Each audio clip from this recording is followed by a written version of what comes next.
fundamentos del INVIERTE-P 2020. Me parece que ya tenemos una cantidad de participantes. Podemos, para ser puntuales, agradezco muchísimo a aquellos que han estado puntuales en la clase, así que podemos empezar. Bueno, vamos a ver los fundamentos de lo que es el INVIERTE-P en el 2020, porque ustedes saben que este sistema se está adecuando, digamos, año con año y mejorando para darnos mejores herramientas de inversión pública. Pasamos a la siguiente, por favor. Gracias. Bueno, hay una presentación, se las dejo para que ustedes la vean porque creo que muchos nos conocemos. A la siguiente, por favor. Ok, vamos a empezar con las definiciones básicas del INVIERTE-P. Para esto, ojo, hay como una caja de herramientas que todo proyectista debe tener y debe conocer y debe saber muy bien. Vámonos con lo primero. Primero que nada, ¿qué es el sistema? Pasamos, por favor. ¿Qué es el INVIERTE-P? Es un sistema, como sistema, y la palabra lo dice, es como diferentes organismos vinculados entre sí, de programación multianual y gestión de inversiones. Fíjense que antes se llamaba Sistema Nacional de Inversión Pública. Ahora no, ahora a la planificación, a la programación multianual, se le ha dado una fuerza, se le ha dado tanto así en el mismo nombre, como programación multianual. Y también se está relevando no solamente la formulación de proyectos, los perfiles, sino la gestión. Y nuevamente estamos hablando de inversiones, estamos hablando no de proyectos, de inversiones, un concepto que va más allá de los proyectos. Ahí decimos que fue creado con el decreto legislativo 1252 y obviamente que su ente rector es el Ministerio de Economía y Finanzas. Todos los contenidos que vamos a trabajar el día de hoy están y los estamos citando en las diferentes normas del INVIERTE-P. Pasamos, por favor. Ok, ¿cuáles son estos principios rectores? Porque definitivamente tenemos como pilares en la inversión pública. Uno de ellos, el primero, es el cierre de brechas. La pregunta es, ¿qué es una brecha? ¿Y por qué queremos cerrar esa brecha? La brecha nos identifica una porción de la población que no accede a ciertos bienes o servicios públicos. Esa es una brecha. Esa brecha básicamente puede ser, como lo dice, de infraestructuras, bienes públicos, o puede ser de servicios públicos. Entonces, cuando este sistema nuevo de INVIERTE-P se posicionó, necesitaba de primero que nada saber cuáles son las brechas, y eso requería de diagnósticos. Entonces, el aparato del gobierno empezó a generar esos diagnósticos y a generar definitivamente cuáles son esas brechas. El segundo, el INVIERTE-P y el Sistema Nacional de Inversión Pública no puede estar alejado de los otros mecanismos e instrumentos de planificación, como lo son los objetivos nacionales, regionales y locales. Hay planes estratégicos regionales, hay los PDCs locales, es decir, tenemos una serie de instrumentos públicos que necesitamos realmente recuperar y trabajar y alinear en tanto, obviamente, muchas veces si tenemos una intervención en un distrito, este distrito tiene que responder a la planificación provincial, la provincia a la región, y la región tiene que estar sincronizada con las normas nacionales. Y después también tenemos la C, los fondos públicos destinados realmente tienen que estar realizados con un enfoque territorial.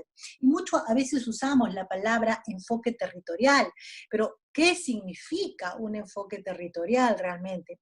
Implica desarrollar digamos, ejes y polos de desarrollo que puedan conectarse en un ámbito de territorio.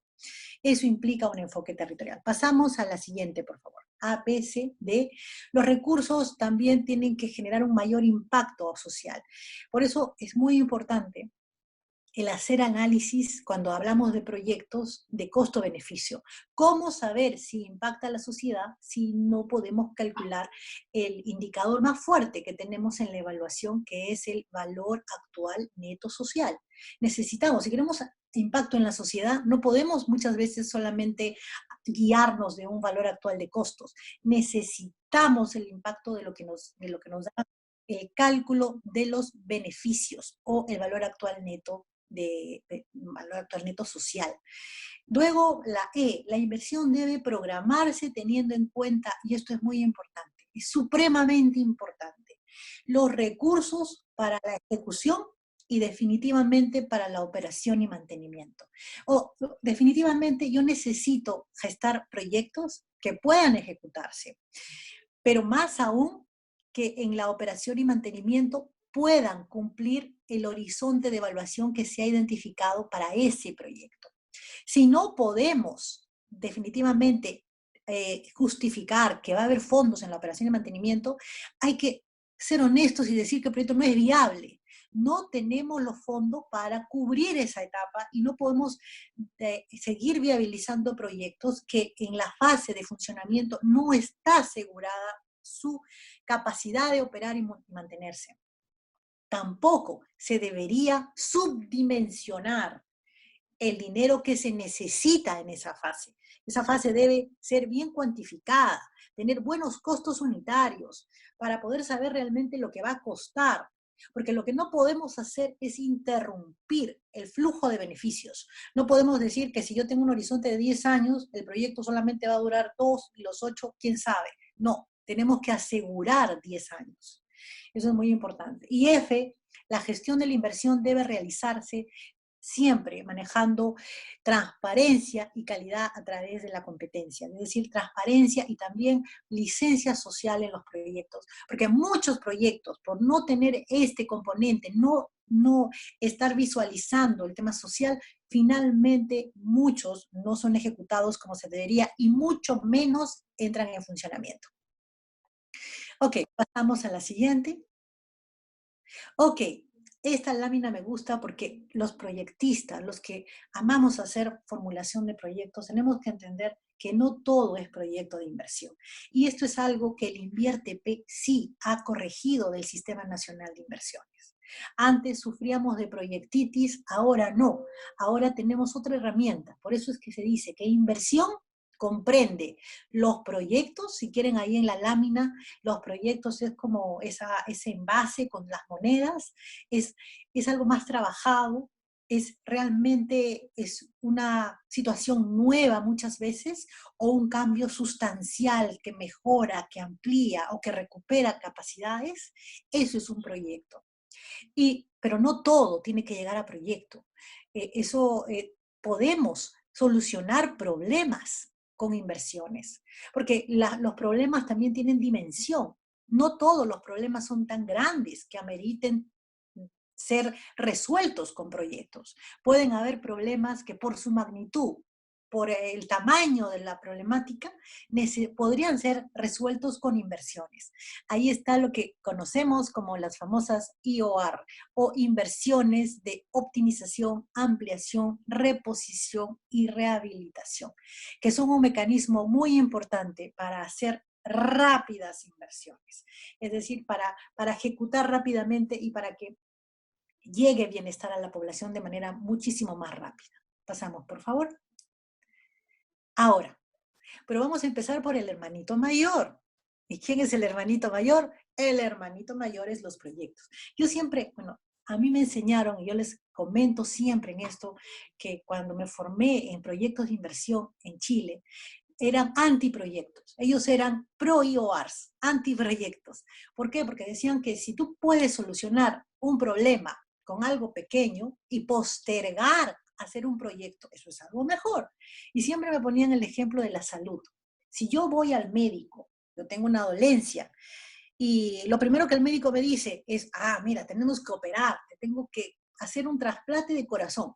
Definitivamente eso es una solución enorme, eso es un proyecto.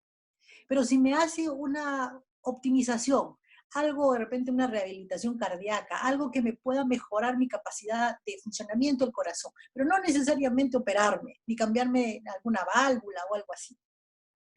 Eso sería una inversión, en este caso caería en el rubro de la CIOR. Muchos, por eso es que tenemos que, siempre, para diferenciar, porque ahí siempre está la pregunta, ¿cómo diferencio un proyecto de una IOR? Siempre hay que estudiar siempre el problema. cuál es el problema de origen y qué dimensión es ese problema. El proyecto de inversión, por la definición que le vamos a dar ahora, es una naturaleza más compleja, es una naturaleza donde los diferentes factores de producción se interactúan. Vamos a ver, la primera es que son intervenciones temporales en el tiempo. Eso quiere decir, ojo, que cuando uno hace una obra, no hago la obra para inaugurarla en el 2020 y demolerla en el 2030. No, esas son abstracciones que hacemos los proyectistas de decir que dura su funcionamiento 10 años.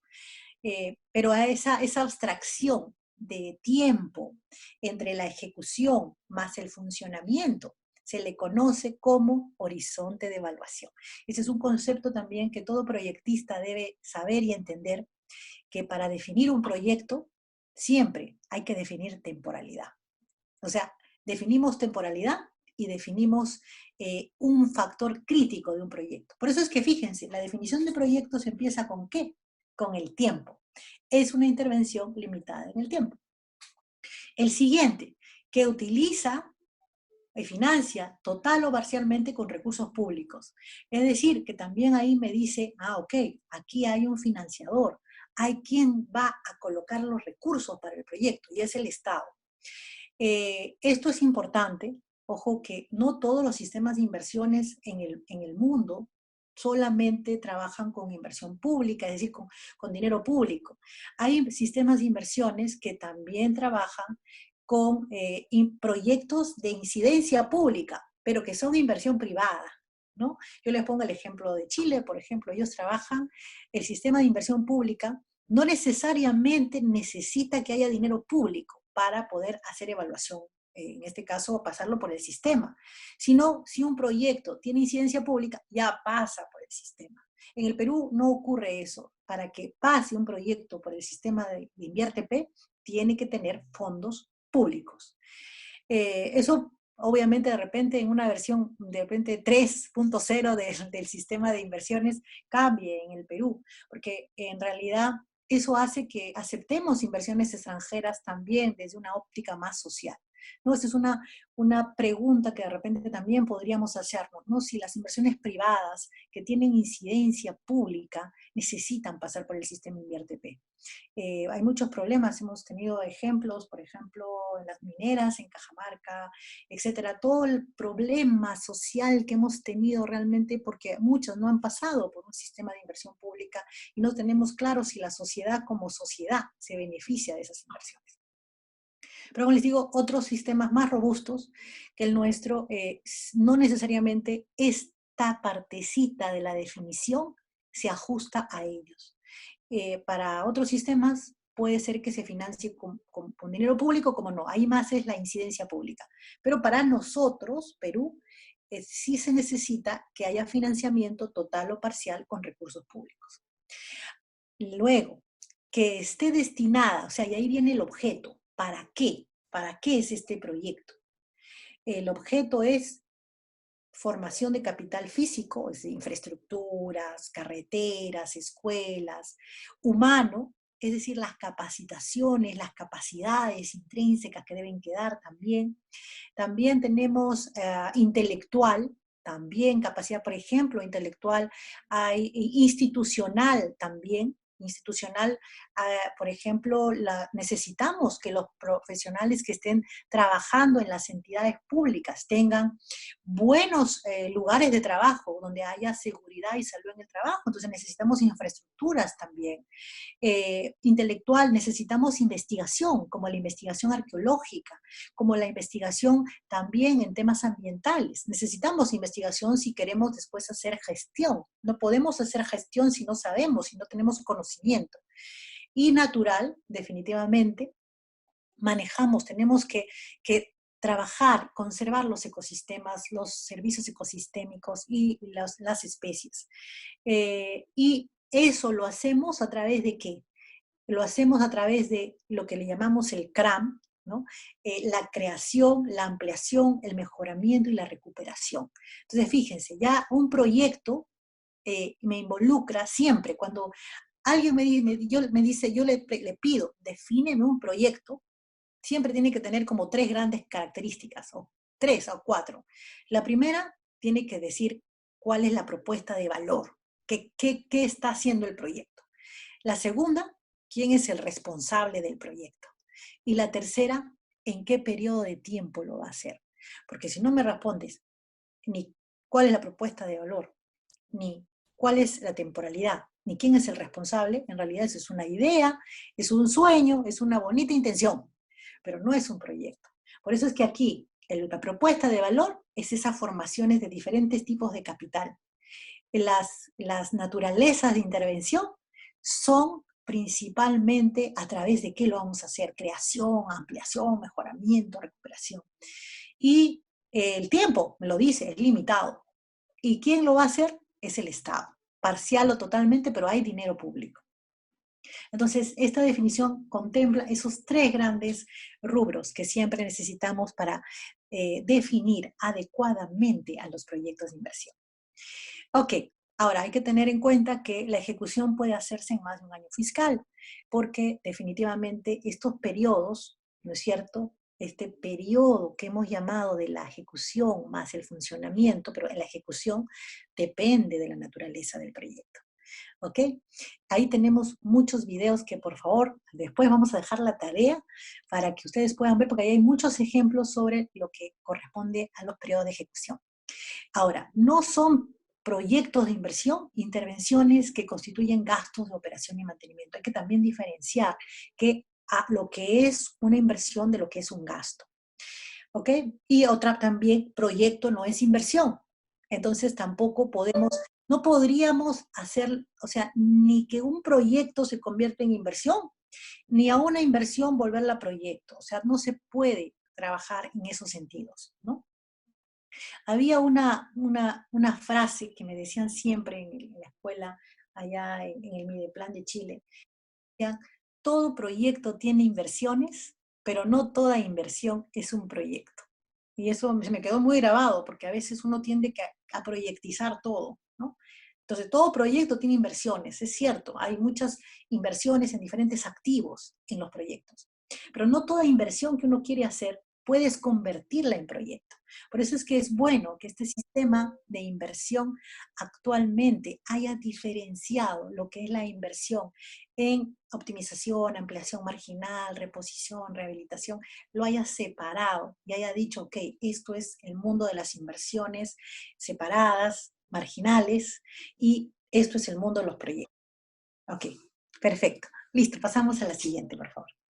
Ok, ahora algo a lo que también tenemos información ahí en el canal de YouTube para que también puedan ir a ahondar más conocimientos que de repente en esta hora y media de clase no vamos a poder hacer, pero vamos a tratar, es el ciclo de inversiones. Es muy importante estar claro en qué fase me encuentro, estoy ubicada con mi GPS cuando yo voy elaborando mi proyecto. Tenemos a la programación multianual, la formulación y evaluación, la ejecución y el funcionamiento. Es muy importante cada una de las fases. Como les digo, ahora aparece una fase nueva que no teníamos en el SNIP.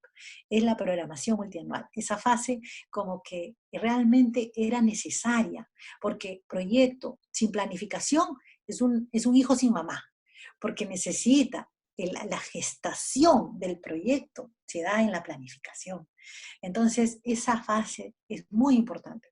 Y también es importante de que antes se presentaba lineal todos los procesos. Y claro, siempre había la retroalimentación, pero al presentarlo como de manera circular, eso también nos indica que hay una retroalimentación de cada fase en el proceso. Pasamos por favor a la siguiente. Ok, ahora, ¿qué hacemos en la programación multianual? Bueno, básicamente hemos hablado de que tiene como propósito lograr la vinculación entre el planeamiento estratégico y el proceso presupuestal. Porque el tema de las inversiones no solamente, ojo, hay un tema obviamente el INVERTP, también para tener buenas inversiones generalmente se tienen que vincular tres grandes sistemas: el sistema de inversión pública, el sistema de proceso de presupuesto público y el sistema de adquisiciones del Estado o el OCE. También son los tres sistemas que tienen que funcionar muy bien para que hayan buenas inversiones. Funciona uno y no funcionan los otros dos, definitivamente es como, por ejemplo, me decían alguna vez, el proyecto está bien diseñado, pero el dinero no llega hasta el mes de marzo. Yo decía, no puede ser. Si el dinero no llega hasta el mes de marzo, en tu cronograma tú tienes actividades enero, febrero y marzo. Entonces, ya no se olviden que para que haya un buen proyecto necesitas acciones, tiempo y personal, recursos. Entonces, ¿cómo? Si yo no tengo el dinero en el momento que lo necesito, voy a tener el resultado que se me pide. No se puede.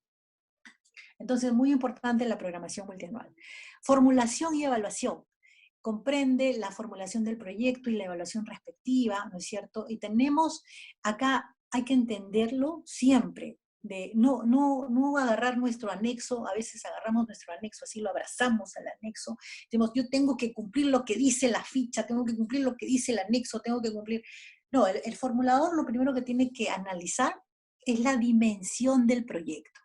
¿Qué tan grande es el proyecto? Y obviamente la dimensión del proyecto obviamente está en el objetivo, pero también en el monto de inversión. Eso también es muy importante, porque no es lo mismo hacer una mala inversión de 1 millón de soles que hacer una mala inversión de 100 millones de soles o 1.000 millones de soles. Entonces, a medida que el monto de inversión se incrementa, mi riesgo también se incrementa.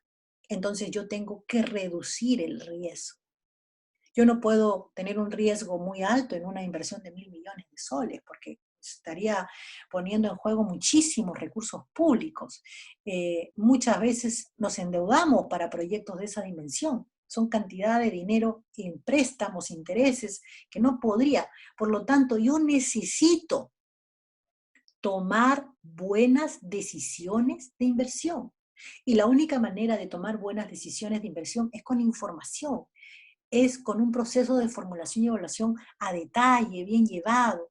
Entonces, por eso es que exigimos información primaria, se exige que los planteamientos técnicos tengan ingeniería, es decir, una serie de características, porque mi proyecto es grande y mi riesgo es grande. Pero si yo tengo un proyecto de repente pequeño, de 500.000 soles, 600.000, 1 millón, 1,5 millones máximo, que de repente está muy acotado, definitivamente no voy a hacerlo pasar por un proceso de formulación y evaluación exigente, que necesite un viaje de campo, de repente una topografía con drones a toda la cuenca, no, sería algo que me costaría más el estudio que muchas acciones que van a estar dentro del estudio. Y eso no tiene una lógica. Entonces, siempre hay que dimensionar las diferentes fases del ciclo de inversiones de acuerdo a esta dimensión del proyecto y a este riesgo que tenemos, que podemos tomar al ejecutar, al pensar decisiones de inversión. Pasamos, por favor. En la siguiente tenemos lo que es la ejecución.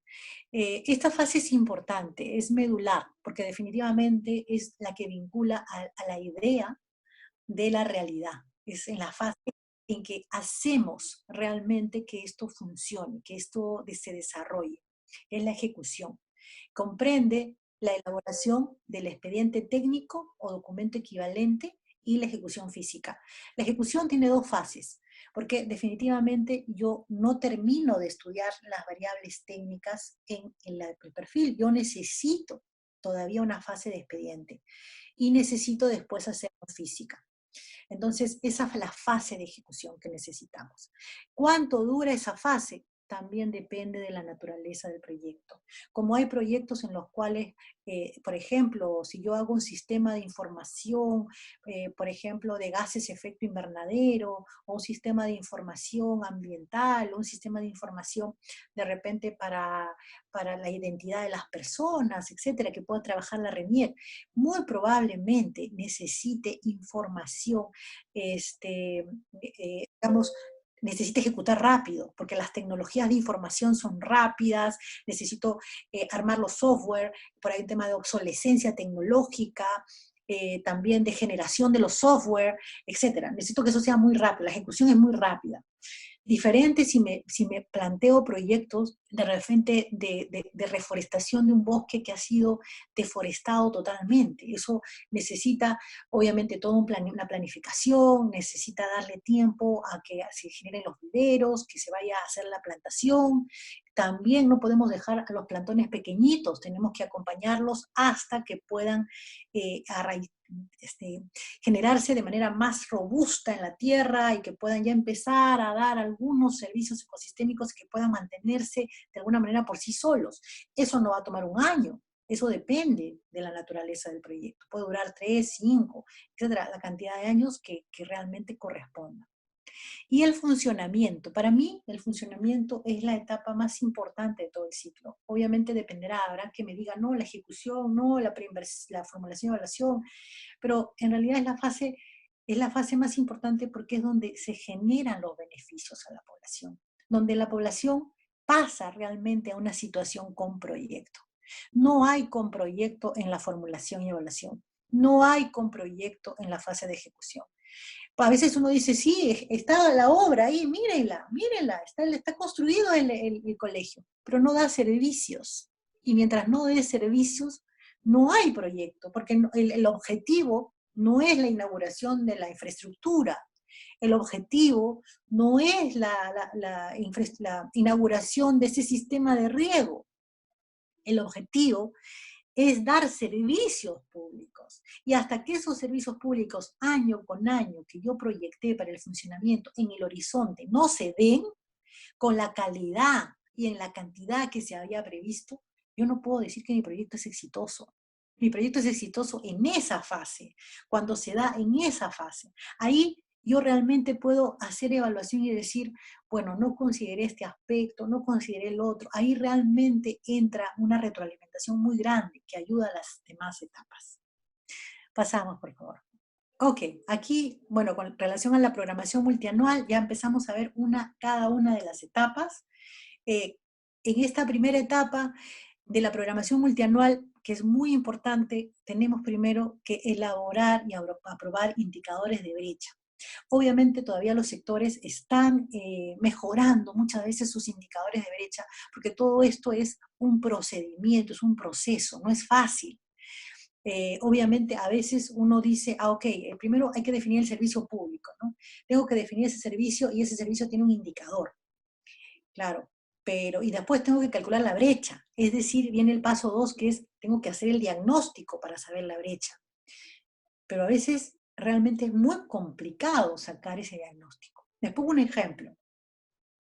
Si yo quisiera trabajar, por ejemplo, a saber el servicio ecosistémico vamos a poner el caso de control de erosión de suelos. Ok, de repente alguien me diga, sí, pero el indicador de la erosión es las toneladas de tierra erosionada, de sedimentos. Sí, pero ¿se imaginan hacer un diagnóstico a nivel de país y determinar la brecha en toneladas que involucra ese servicio ecosistémico? Eso sería una cantidad de estudios, mapas, etcétera, que necesitaríamos, que muchas veces no lo tenemos. Y que sí tenemos son mapas, el mapa de ecosistemas, tenemos áreas degradadas, entonces obviamente lo que tenemos en la mano son hectáreas, ¿no?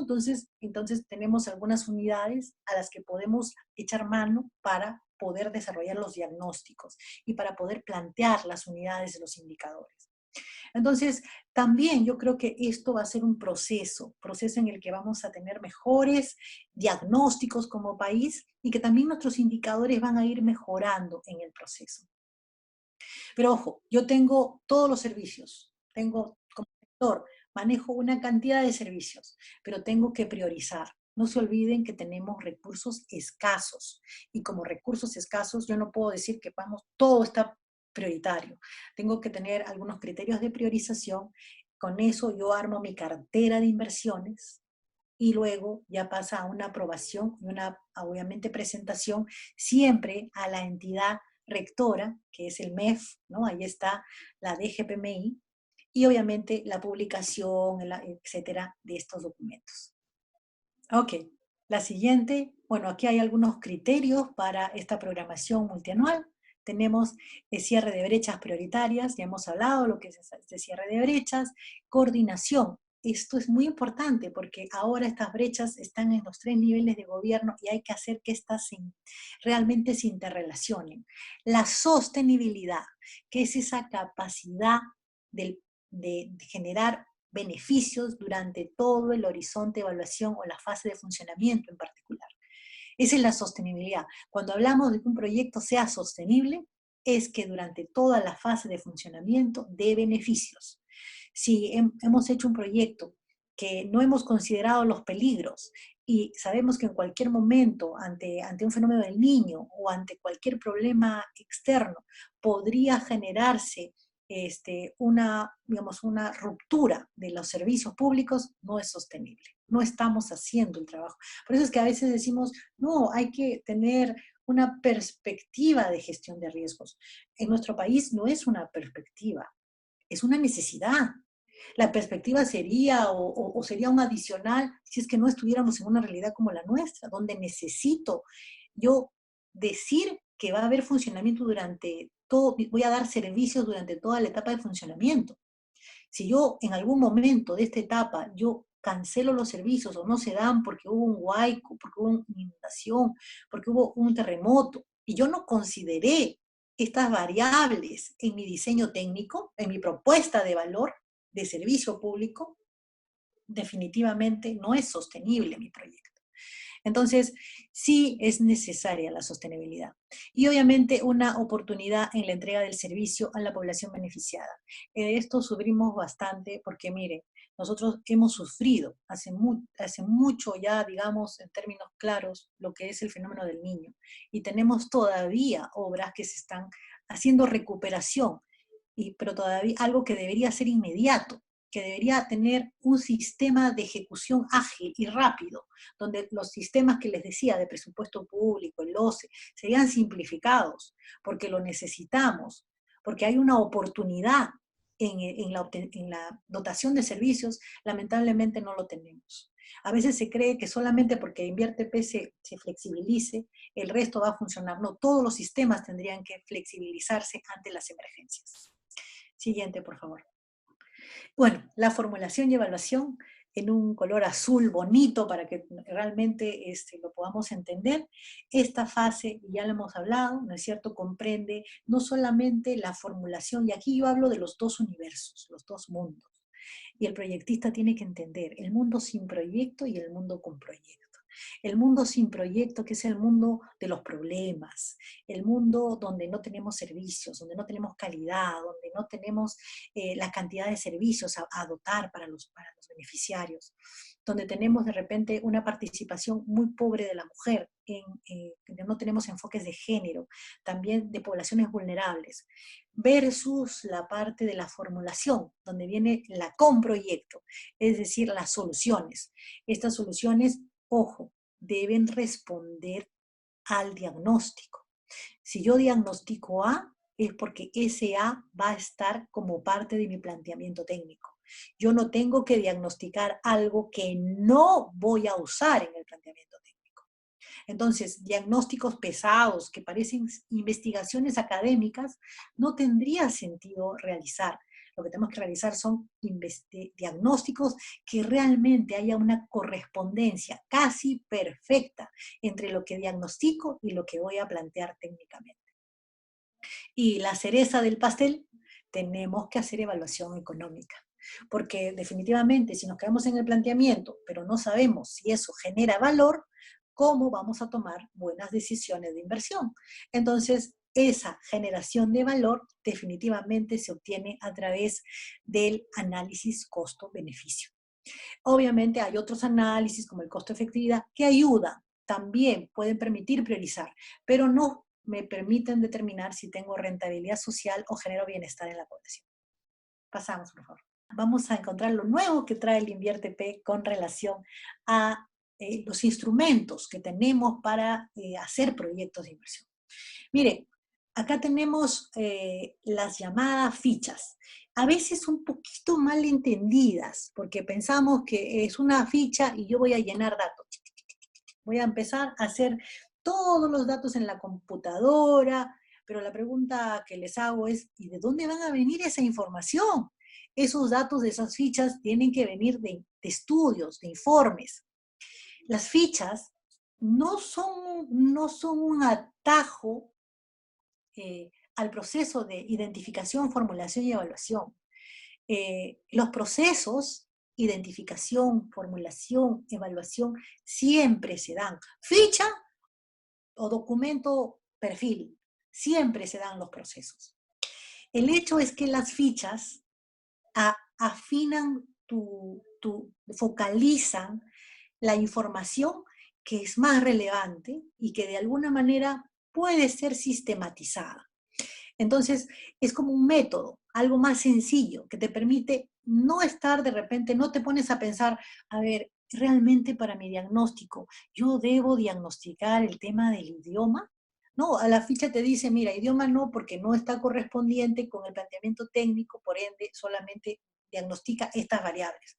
Ah, ok, me hace un poquito más fácil el proceso tanto de identificación como de formulación. Pero no es que porque yo haga la ficha no hago los procesos. Los procesos de identificación, formulación y evaluación se hacen siempre. Solo es una manera más ágil de formularlo y entrar, de verdad, lo que yo les digo, lo que ganamos con las fichas es que tenemos el tiempo de hacer lo que realmente es importante. Y nos dejamos un poco de algunas partes que a veces nos tomaban tiempo en los perfiles, pero que no me sumaban a mi propuesta técnica. Y yo lo que tengo que hacer siempre es mirar mi diagnóstico, pero con un ojo de planteamiento técnico. Entonces acá tenemos la ficha técnica simplificada, que es para montos menores o iguales a 750 UITs. Ficha técnica estándar, ustedes ya saben, bueno, al momento de cuando tengamos esta clase tenemos un valor para la UIT y ese valor cambia todos los días. La ficha técnica estándar para montos que están entre menores o iguales a 15.000 UITs y obviamente mayores a 750, pero también, ojo, no solamente eso, sino que también tienen que tener características de ser estandarizables, ¿no? No todas pueden llegar a ser estándar, ¿no? Hay ciertas características. Y las fichas técnicas para proyectos de inversión de baja y mediana complejidad, que en realidad van también hasta montos de 407.000 UITs, que son montos bastante grandes. Entonces, es como que hemos dado el mensaje, ¿no? De que ahora todo es más sencillo porque hacemos fichas. Como les digo, los procesos no cambian. Lo que cambia es la forma de presentación de la información. En lugar de estar haciendo 200 páginas de documento, ahora me voy a hacer una ficha donde yo voy a completar información, pero de mis procesos que he desarrollado. Entonces, sí es verdad que tenemos una simplificación en la presentación de la información, pero la información la tenemos que hacer. Digamos, con las herramientas que siempre hemos manejado como proyectistas. Información secundaria, información primaria, las encuestas, las entrevistas, los talleres participativos, todo eso igual. Obviamente ahora en el escenario que nos encontramos tenemos que trabajarlo con las medidas de bioseguridad, pero todo lo tenemos que desarrollar de igual manera, ¿no? Y obviamente sí tenemos en algunos casos que hacer estudios de preinversión a nivel de perfil. Y esos son aquellos estudios de mayor complejidad que tienen montos mayores iguales a 407.000 UTs. Ok, esos son los digamos, instrumentos que tenemos. Pasamos. Y después de estos instrumentos que manejamos, pasamos por favor, pero la pregunta es, porque ahí había obviamente la simplificada, estaba el estándar, estaba la de baja y mediana complejidad, la pregunta es, ¿y cuándo yo sé que es de baja, mediana complejidad? ¿Cómo yo sé que realmente es esos temas, ¿no? Entonces, claro, MEF también ha desarrollado unos mecanismos que son digamos, un anexo, que es el anexo para la clasificación del nivel de complejidad de los proyectos. Entonces, hay como un paso preliminar, hay una fase anterior, en realidad, cuando antes de hacer o un proyecto o una inversión, que es la fase de idea.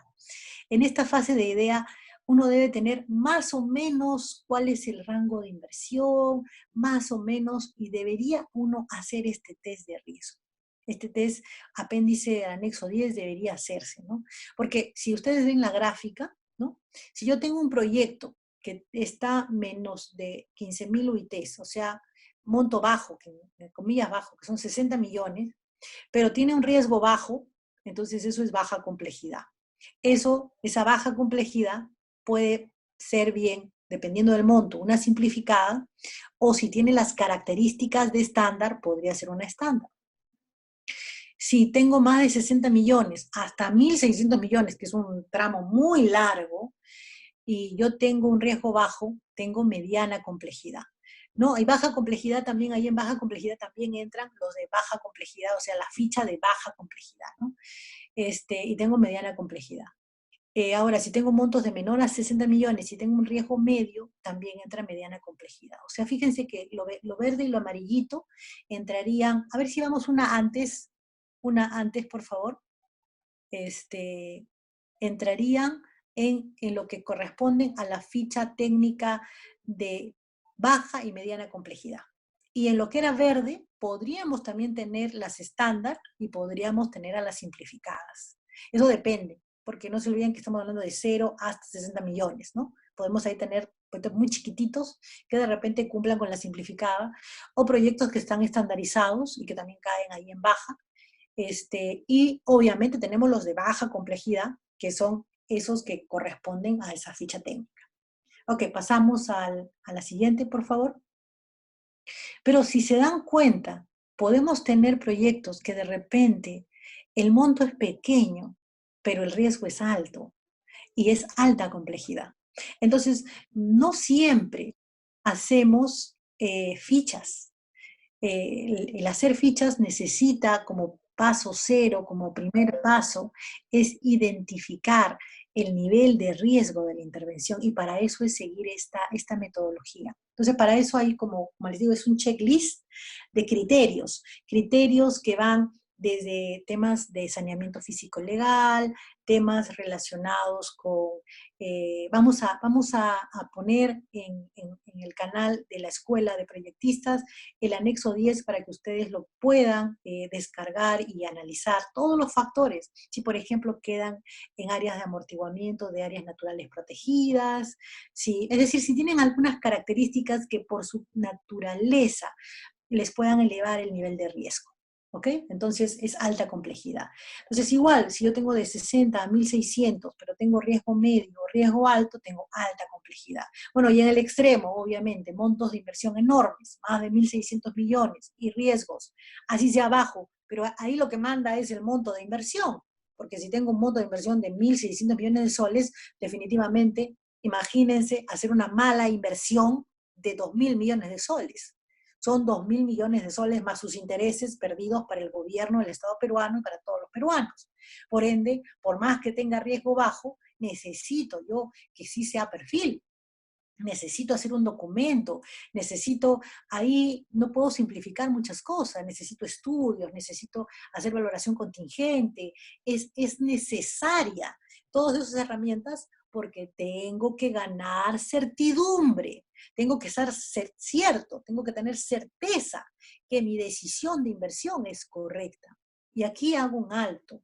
Y las decisiones de inversión no siempre son hacer los proyectos. A veces tenemos temor a decir que el proyecto es no viable, pero es mejor perder una preinversión de 50.000 soles, 100.000 soles, que perder una inversión de 100 millones, 200 millones de soles.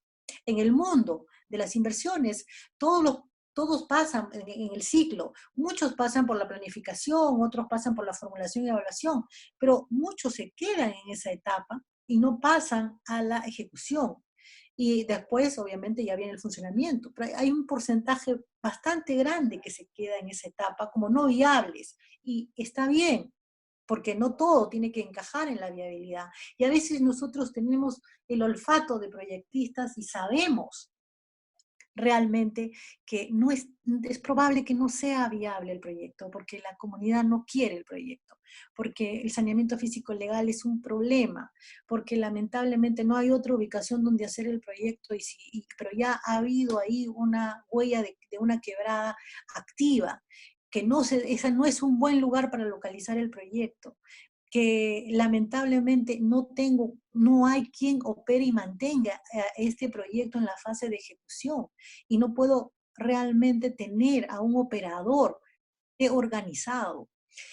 Eh, Entiendo a veces que la organización, los que están ejecutando el proyecto y que después van a operar y funcionar el proyecto, de repente tengan problemas a veces políticos, los gobiernos regionales no están cohesionados, están pasando de un gobierno a otro gobierno y no es momento oportuno porque también no se olviden que necesitamos siempre para los buenos proyectos propuesta de valor, temporalidad y recursos. A veces el tiempo donde queremos que se haga el proyecto no es el mejor. A veces es mejor postergar cuando haya una mejor coyuntura para poder hacer los proyectos. En el Perú ya se está hablando, porque siempre hablábamos solamente de se hace y no se hace. Y casi todos los proyectos se van siempre por la vía de se hace, se hace, se hace. ¿Ok? Y casi ninguno, o tímidamente, habían algunos proyectos que, ok, no viable, pero ya con un temor extremo a la no viabilidad. Pero ya hay también otros sistemas también de inversiones más robustos, te dicen, se hace, no se hace, se posterga y se sigue estudiando. Porque las decisiones de inversión se pueden postergar. Puede ser que, imagínense, empezar a hacer una obra en esta situación de pandemia que tenemos actualmente. No se puede, hay proyectos que tienen que postergarse 1, 2 años, 3 años, hasta que la reactivación económica se posicione, se afirme y volvamos a retomar un poco el ritmo económico que teníamos. Y simplemente los proyectos se tienen que postergar. Ok, pasamos a la siguiente, por favor. Ok, pero queda claro que en la formulación y evaluación, antes de irme a decir, ok, yo voy a hacer una ficha, yo voy a hacer un perfil, yo tengo que hacer mi anexo 10 para saber el nivel de riesgo y de ahí yo recién voy a ubicar, ¿no es cierto?, cuál es el mecanismo, el instrumento que yo debo utilizar para mis inversiones, ¿ok? Para mis proyectos de inversión. Ok, elaboración de expediente técnico o documento equivalente es nuevamente, ojo, también se llama documento equivalente porque no todo es infraestructura gris. No se olviden que no solamente los proyectos son para capital físico, también tenemos capital natural, capital intelectual, capital humano, capital institucional, o sea, hay otros capitales que tenemos que mover con la inversión pública. Entonces, por eso están los documentos equivalentes, que están más relacionados con el tema humano, capacidades, etc. Ok, y obviamente hay que verificar algo que a veces nos cuesta, es el saneamiento físico legal o los arreglos institucionales. Si ustedes supieran la cantidad de ejemplos que yo les puedo dar del problema del saneamiento físico legal y estos arreglos institucionales, que a veces hacemos el proyecto bajo ese supuesto. Supongo que voy a tener el terreno para mi centro de interpretación cercano a mi resto arqueológico y la primera cosa que después no se cumple es que la comunidad que te iba a ceder el terreno no te lo cede. Y al final el proyecto no entra en ejecución o tienes que cambiar de ubicación y toda la configuración de tu proyecto se desvirtúa. Entonces, sí es importante en esta etapa cerrar el tema del saneamiento físico legal. No podemos pasar a la ejecución con pendientes. Antes, históricamente lo hacíamos, y en la ejecución recién empezábamos en esas etapas. Ahora lo bueno es que cada vez está más clara la normativa de que se necesita ya que todo esté saneado en la fase de ejecución. Por eso es que si alguien ha visto, a veces hay carreteras, ¿no?, donde tú tienes la vía y tienes una zona que sí está hecha, otra zona que no está hecha, una zona que sí está hecha. Esas zonas que no están hechas son finalmente las que nunca los arreglos institucionales se pudieron realizar. ¿Y qué beneficios le puede dar de tránsito a los diferentes camiones que transitan productos de una comunidad a otra comunidad si tienen que estar pasando por periodos de trocha que sí tienen vía y por otra trocha que está, otra vía que no está en trocha, otra que está en carretera? Eso no tiene beneficios sociales. En el fondo, ese proyecto fue un fracaso, justamente por el saneamiento físico legal y los arreglos institucionales. debe sujetarse obviamente a lo que no puedo yo al mi expediente técnico hacer otro proyecto totalmente diferente al que yo hice en la formulación y evaluación. Tiene que haber obviamente, yo voy a mejorar mi proceso de ganancia de certidumbre con más estudios, con más detalle, con más información, pero tengo que respetar la concepción técnica del proyecto, el objetivo de mi proyecto. Ok, pasamos por favor a la siguiente. Y en la siguiente tenemos también, sí, ahora el nuevo Invierte P me permite hacer modificaciones antes de la población del expediente técnico o documento equivalente. Podemos modificar algunos apartados que de repente se nos hayan escapado en la fase de formulación y evaluación. Es posible hacer modificaciones, algunas veces de localización, pero dentro del ámbito de influencia, no me puedo salir fuera del ámbito de influencia. Miren, a mí me ha pasado en temas ambientales que ustedes saben, muchos proyectos ambientales tienen, a veces cuando el problema no es tan agudo y simplemente tú dejas al ecosistema solo, hay la regeneración natural y por regeneración natural el ecosistema se recupera. Entonces, como entre que tú terminas una fase de formulación y evaluación y luego empiezas la otra fase de la ejecución, a veces no pasan 2 meses, a veces pueden pasar 2 años o más tiempo. Y cuando te vas tú a hacer el expediente o cuando ya te vas a ejecutar la obra, tú encuentras, en este caso, a ejecutar la plantación o la revegetación o la reforestación, encuentras que ya no hay área deforestada porque la regeneración natural se encargó del trabajo. Entonces, obviamente hay casos particulares que obviamente cada uno amerita su análisis. Obviamente hay todo un tema de registro de todas estas modificaciones, que también hay una serie de formatos que hay que seguir. Lo bueno es que también tenemos esta estructura, ¿no?, para llevarlo a cabo. Eh, Ahora, si vamos a cambiar la concepción técnica del proyecto, ¿no? Y si tenemos un proyecto que lo vamos a convertir de un proyecto de repente de recuperación de ecosistemas, lo voy a convertir en un proyecto de cadena de la castaña. Entonces, ahí no estoy haciendo, o sea, el proyecto ya cambió de identidad. Eso no pasa por una modificación. Pasamos, por favor. Ok. El siguiente, bueno, la ejecución física se inicia luego de la aprobación del expediente técnico o documento equivalente cuando ya empezamos a hacer la obra en sí mismo del proyecto. ¿Ok? Pasamos y obviamente tenemos que cumplir siempre los periodos, ¿no?, a los cuales nos hemos identificado. Y también tenemos modificaciones en la fase de ejecución, también podemos seguir, y nuevamente tenemos el formato, el 8A, registros en la fase de ejecución para los proyectos de inversión, y tenemos también, no se olviden que las inversiones no solamente son proyectos, tenemos los proyectos y tenemos también la CIOAR. En la CIOAR también tenemos otros formatos que es el 8C. Pasamos, por favor.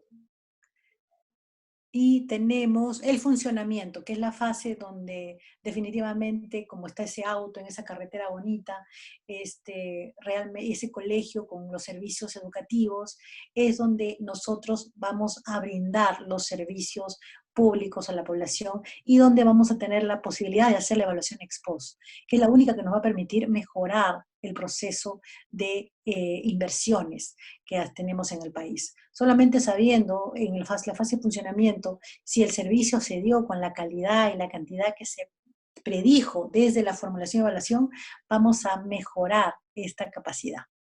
Por eso es muy importante esa etapa. Pasamos, por favor. Y llegamos a los conceptos, evaluaciones post. Bueno, muy importante que hay que determinar la eficiencia, ¿no?, y la eficacia en el cumplimiento de los objetivos, la eficiencia que hemos utilizado los recursos humanos, financieros, también recursos naturales, que tenemos impacto, es decir, que el efecto final que hemos dicho que la población beneficiaria o el ambiente o el capital natural se van a impactar, si la sostenibilidad, no hemos interrumpido beneficios y la relevancia. Realmente he estado articulado a los objetivos tanto de mi nivel de gobierno como el de la provincia, la región, la nacional, después de haber culminado la ejecución física. Entonces, fíjense que cuando uno hace la evaluación ex post, trabaja desde la eficiencia, es decir, desde el uso de los recursos, y ahí viene justo el marco lógico, que es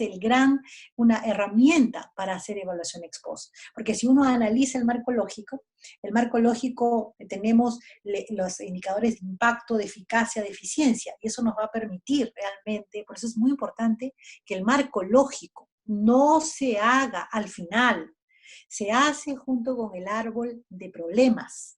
Eso ya lo veremos en otros cursos que vamos a tener también de la formulación de proyectos. Porque una cosa es cómo se presenta y otra cosa es cómo se formula. No se formula como se presenta, se hace de manera diferente.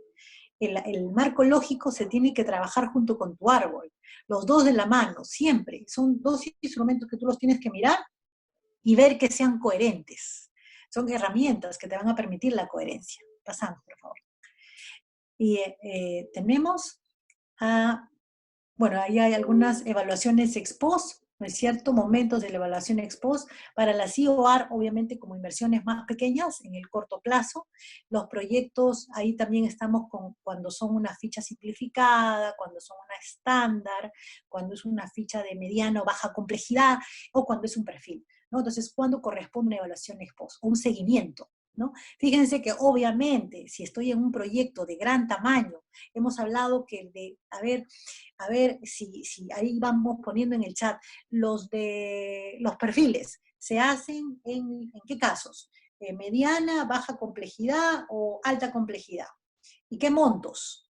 ¿Y qué niveles de riesgos?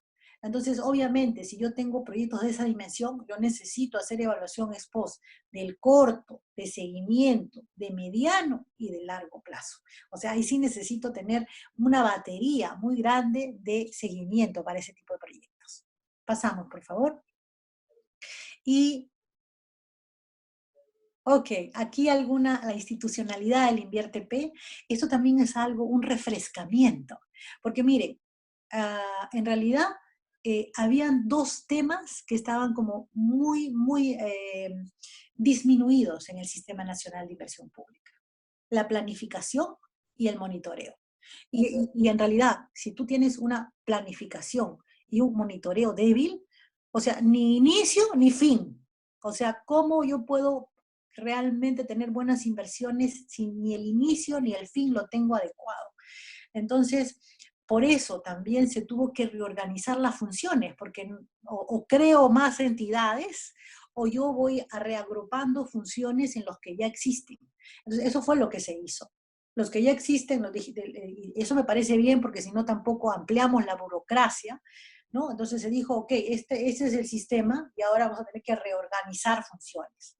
Entonces, a la DGPMI, que es el Ministerio de Economía y Finanzas, bueno, siempre tiene su rol normativo, de metodologías, de aprobación de perfiles, de consolidación de los planes, de la programación multianual de todo el Estado, de ver proyectos con deuda, que obviamente por su implicancia de aval como MEF también es importante, y definitivamente es un ente al que nosotros apoyamos a través de esta capacitación permanente, pero ellos son los rectores de la capacitación y la asistencia técnica. Y el órgano resolutivo, que en este caso es o puede ser el alcalde, el presidente regional o el ministro, o las veces a las que él haya delegado estas funciones, de repente su secretario general, o su gerente general, ¿no? Que son los que van a tener las decisiones más políticas con relación al sistema, ¿no? Aprueban, designan, aprueban el PMI, como designan a quién va a ser la Oficina de Programación de Inversiones. Y después ya viene a la OPMI, que antes la OPMI era la oficina en la cual teníamos más un trabajo de evaluación de proyectos, de las viabilidades. Había una lucha a veces entre la UEF y la OPMI. Ahora la OPMI tiene un rol más planificador. Es un rol en el cual elabora la programación multianual, hace los diagnósticos, las brechas, propone los criterios de priorización, elabora las carteras de inversión. Y no solamente ese eslabón débil, sino también el seguimiento de las metas de las inversiones y hace la evaluación ex post. Entonces, es realmente le da este sistema de calidad que necesitan las inversiones. Porque si yo no planifico y yo no evalúo, no sé si las inversiones son de calidad. Entonces, ahora ha tomado ese rol la Oficina de Programación Multianuales de Inversión Pública. Un poquito más de funciones se les dio a la UEF, porque la UEF no solamente se elabora sus estudios, sino también ahora se evalúa y se aprueba los estudios y declara la viabilidad. Un poco más de robustez, que en su momento veíamos y decimos, pero ¿cómo va a ser? Y después se va a aprobar. Pero definitivamente también dentro de la organización interna de la UEF habrá un equipo que hace o que terceriza los estudios y otro equipo que supervisa, ¿no? Ahora también se puede tercerizar la evaluación, la formulación y también se puede tercerizar la supervisión. Entonces ahí estamos ya mejorando un poco, ¿no es cierto?, esto que en una sola entidad se hace el proyecto y se evalúa el proyecto. Y definitivamente después de pasar por todas estas fases, ¿no es cierto?, de tanto la programación multianual, la formulación y evaluación, viene la ejecución. ¿Quién se encarga de la ejecución? La unidad ejecutora de inversiones, que es la que hace el expediente técnico y también la ejecución física y financiera del proyecto, y es esta entidad que finalmente también pues, va a llevar y va a hacer seguimiento de las inversiones en el sistema informático que corresponda. Pero aquí hay como un ausente, en realidad, está por ahí un poquito, pero en la fase y la pregunta es si en la fase de funcionamiento, ¿qué órgano del INVIERTE-P aparece? ¿No? Porque hemos dicho que la fase donde están los beneficios del proyecto es en esa etapa. Claro, muchas veces el proyecto es asimilado por la entidad, y si es un colegio, forma parte ya del ministerio, si es un puesto de salud, forma parte ya del ministerio, o sea, eso está muy bien para los proyectos que tienen esa naturaleza de servicios públicos, ¿no? Pero a veces para los proyectos que yo les llamo que son un poco híbridos, que son un poco públicos y privados, como los de turismo, por ejemplo, ¿no? Muchas veces, ¿quién hace la operación de los centros de interpretación? De repente de algunos museos, o bueno, más para cultura. ¿Quién lo hace? El Ministerio de Cultura algunas veces, a veces el Ministerio, pero a veces no, a veces se generan los patronatos, se generan las alianzas público-privadas para que haya otros agentes que también analicen las fases de funcionamiento. Pero sí hay que recalcar que la OPMI hace evaluación ex post. O sea, hacemos algo en el sistema en funcionamiento, pero a través de la evaluación.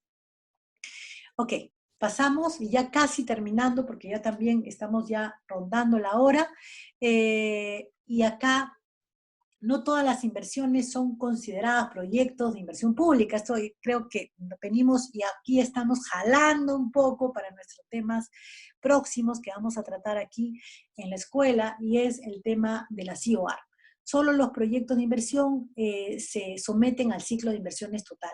Los que no son proyectos de inversión, las famosas IOR, se programan y se ejecutan directamente. Eso es importante saberlo, porque por eso hemos dicho que son más rápidas y son más ágiles. Ok, aquí hay algunas definiciones claves, las famosas IOR. Entonces, todo eso tiene un tema, porque las IOR hay muchísimo que hablar, pero vamos a dar una pastillita solamente para que ustedes queden con las ganas de saber más sobre el tema de las IOR. A ver, habíamos dicho que para las inversiones teníamos que decir, ¿te acuerdan que para los proyectos habían 3 grandes componentes? A ver si lo recuerdan, por favor los ponen en el chat. Propuesta de valor, temporalidad y responsables, o recursos, si queremos hablar, ¿no? A ver, ¿cómo se definen las IOR? Las IOR me dicen que es una intervención puntual. Ok, entonces puntual también está limitada en un tiempo, ahí está la temporalidad. Ahora, ¿cuál es la propuesta de valor? ¿Qué trae esa inversión? Me dicen que se hace sobre uno o más activos estratégicos que integran una unidad productora en funcionamiento. Bueno, aquí estamos en problemas si es que no sabemos qué es un activo estratégico y una unidad productora en funcionamiento. Eso es un poco a veces las nomenclaturas que tenemos y que a veces nos pueden un poco marear, es decir, ¿cómo se lee esto? ¿Qué es una IOR? Entonces, bueno, aquí hay varios conceptos relacionados. Primero que nada, ¿qué es un activo estratégico y qué es una unidad productora de servicios? Vamos a la siguiente. Vamos a hablar rápidamente de la unidad productora de servicios. La unidad productora de servicios, porque si recordamos la definición, decía que actúa sobre uno o más activos estratégicos de la unidad productora de servicios. Entonces tenemos que definir qué es una unidad productora de servicios. La unidad productora de servicios es un conjunto de recursos o factores de producción. ¿Cuáles son esos factores de producción? Son el capital, la tecnología, el equipamiento, las capacidades, que a través de su sinergia van a generar bienes y servicios públicos. ¿Ok? Entonces, esa es la unidad productora de servicios. Ejemplos de unidades productoras de servicios: un colegio, un sistema de riego, un sistema de agua potable, un ecosistema. Esos son ejemplos de unidades productoras de servicios. Cada una tiene sus factores de producción. Ahora, ¿qué son activos estratégicos? Pasamos a la siguiente, por favor. Activos estratégicos. Ok, se entiende. Ojo, hay activos y hay activos estratégicos. ¿Ok? No hay que tampoco confundirnos porque todo activo es estratégico. Hay activos y activos estratégicos. Activo se entiende por activo a un recurso resultante, un poquito compleja, estas todas son definiciones del Invierte PA, resultante de acciones económicas financieras pasadas, del cual se esperan futuros beneficios económicos y sociales. Bueno, un poquito filosófica, pero es, en realidad, vamos a ver, un activo califica como activo estratégico cuando directa o indirectamente se constituye en un factor. Eso sí está mucho más claro. Pero un activo finalmente corresponde a todo recurso que no es consumido digamos, no es parte del servicio fundamental, no es parte del servicio, pero que lo utilizo para dar el servicio o para generar el bien público. Ese es un activo. Entonces, pero yo, por ejemplo, ¿quiénes son activos? Activos son los equipamientos, son las infraestructuras, son las instalaciones, son los software, por ejemplo, son activos. Pero todos esos activos, yo puedo tener una lista de activos, pero no todos son estratégicos. Y cuando hablamos de las IOR, hablamos de los activos estratégicos. Entonces, ¿qué es un activo estratégico? Es cuando directa o indirectamente este activo es limitante para la capacidad de producción. ¿Qué significa un factor limitante? Miren, una capacidad de producción en una planta, por ejemplo, ¿no? Puede ser 20, 20, 20, 20, 20 en diferentes procesos. Por ejemplo, vamos a poner el ejemplo de repente de un colegio, ¿no es cierto? Ya hay 20 estudiantes que forman, hay 20 estudiantes que están en educación de matemática, 20 en educación de lenguaje, 20 que están haciendo educación física, ¿ok? Pero en ese proceso de educación general, de repente hay un factor limitante, de repente no hay tecnología en alguno de estos procesos y hace que si ingresan 20, o sea, por ejemplo, forman 20 y son 20 la capacidad del colegio, no hay 20 máquinas para darles capacitación en matemática con los sistemas de informática. Hay solamente 10, hay solamente 5 máquinas. Eso es un factor limitante. Y para lenguaje, no, para lenguaje también solamente tenemos 5 máquinas. Y en deporte sí tenemos el área, la cancha grande, etcétera. Pero, mire, si yo tengo 20 niños de entrada, tengo solamente activos para 10 de matemática, tengo solamente 5 para lenguaje y tengo 20 para educación física. Pregunta del millón: ¿a cuántos niños puedo atender con una educación de calidad? ¿A 20, a 10 o a 5 durante todo el proceso? A ver, ¿qué dice el chat? ¿A 20, a 10 o a 5? La respuesta está, eso, muy bien, Pavel Rondinel, muy bien, Yoli, solamente a 5, porque es la limitante. es el cuello de botella. Exacto, gracias Lucero. Es solamente 5. Entonces, ¿dónde está el cuello de botella? Está en el activo estratégico que no lo tengo. Y como es ese activo estratégico que yo no lo tengo, yo tengo que liberar. Si yo resuelvo el activo estratégico, yo voy a tener de repente 20, el otro lo llevo a 20, entonces yo tengo que pasan 20 estudiantes. Entonces, eso es un activo estratégico. Pero para eso, sí hay que hacer un pequeño diagnóstico. Yo ahí sí difiero en algunas cosas que dicen los lineamientos de IOARs, que no se formulan las IOAR, pero en realidad siempre hay que formular, hay que identificar la problemática, hay que saber, hay que hacer este día. A veces me dicen, pero las IOAR deben ser fáciles. Y yo les digo, no tan fáciles. Las IOAR, está bien, son de rápida ejecución, pero tú necesitas entender el problema y necesitas entender esto que les acabo de graficar. Necesitas saber si tu proceso está teniendo problemas de activos estratégicos y dónde está la limitante, para tú poder saber si eso es una optimización, si es una ampliación u otros casos que ya se verán. Entonces, es muy importante entender qué es un activo, pero también entender que es un activo estratégico. ¿Ok? Pero entonces, para desarrollar todo esto, ¿qué necesitamos? Necesitamos identificar activos estratégicos, y eso lo hace la OPMI, ¿no? Desarrolla, obviamente, genera un listado de activos estratégicos, y los cuales nosotros vamos a empezar a trabajar. ¿No? Ahora sí volvemos, por favor, a la definición de IOR. Si regresamos hacia atrás, ¿ok? Ya sabemos qué es unidad productora de servicio. Ahora sí vamos a entender qué es IOAR. Una IOAR es una intervención puntual. También es limitada en el tiempo, pero cuando decimos puntual, es más chiquita que la intervención limitada en el tiempo, ¿no? Es más pequeña, más específica. Sobre uno o más activos estratégicos. Ok, ya sabemos que es activo estratégico, es decir, aquella limitante, aquel factor que hace que mi capacidad de producción no sea la óptima y que integran una unidad productora, porque los activos estratégicos forman parte de las unidades productoras.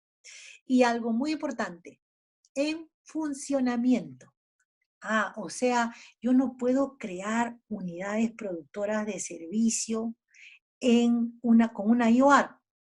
No, porque una de las consideraciones que tenemos que tener es que la unidad productora ya exista, porque si no, no es una inversión marginal, no es una solución que digamos parcial, porque estas son soluciones parciales, no es una solución total. La solución total es el proyecto, una solución, pero ¿y de qué depende que yo le haga una solución total o una solución parcial? Depende del problema. Por eso es que siempre hay que estudiar al problema y la dimensión que tiene el problema. Ok, ahora sí podemos decir cuáles son los tipos de IOR que tenemos. Ok, pero entendida las IOR, ¿no? Espero que se entienda, ¿no es cierto? Entonces, ahora, tenemos dos tipos de IOR, porque hay unas IOR que en alguna medida se van a la unidad productora de servicio, que son estas dos, la optimización y la ampliación marginal. Cuando digo que se van a la unidad productora de servicio, es decir, que van a intervenir el todo, el grupo, ¿ok? Porque las inversiones en optimización son algunas que van a permitir el mejor uso o aprovechamiento de factores de producción en la UP, pero tratan de mejorar de repente, así como el ejemplo que les he hecho del 20, 10, 5, 20, tratan de cubrir estas situaciones que se dan en la cadena. Esa es una optimización, tratan de destrabar, hacen ese, pero ojo, que para identificar optimización hay que entender cómo funciona el proceso, hay que hacer un diagnóstico mínimo de la UP, porque si no la entiendo, ¿cómo voy a saber si es una optimización? Entonces, pero imagínense saber que mi problema se resuelve con una optimización y no con un proyecto, que sería más largo, de mayor implicación, de mayor dimensión. Por eso hay que diferenciar.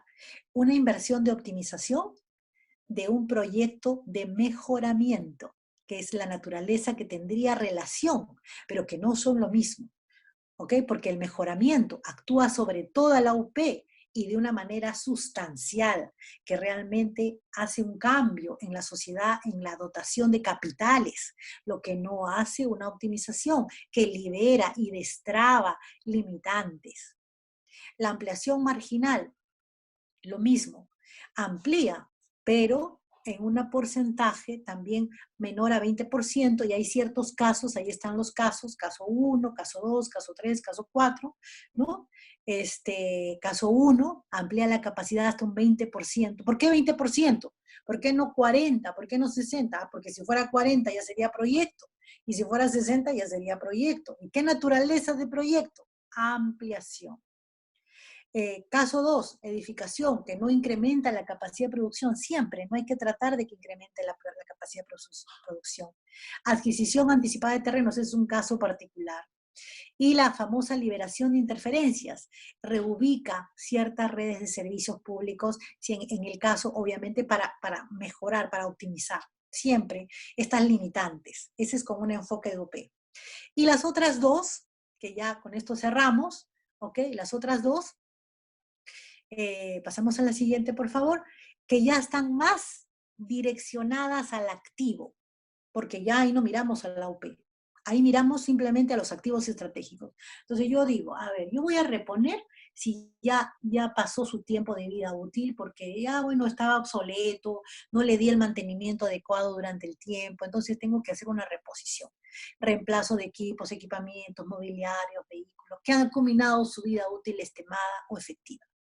Y la rehabilitación, que a veces se puede confundir con la recuperación en proyectos, que es cuando un activo está dañado, está perdido parte de su capacidad de formar parte de esta unidad productora de servicio. Pero activos estratégicos, no la UP. Si la UP está dañada, eso es un proyecto de recuperación. Si un activo está dañado, eso es una rehabilitación. Ok, hemos cumplido con el tiempo estimado de la capacitación.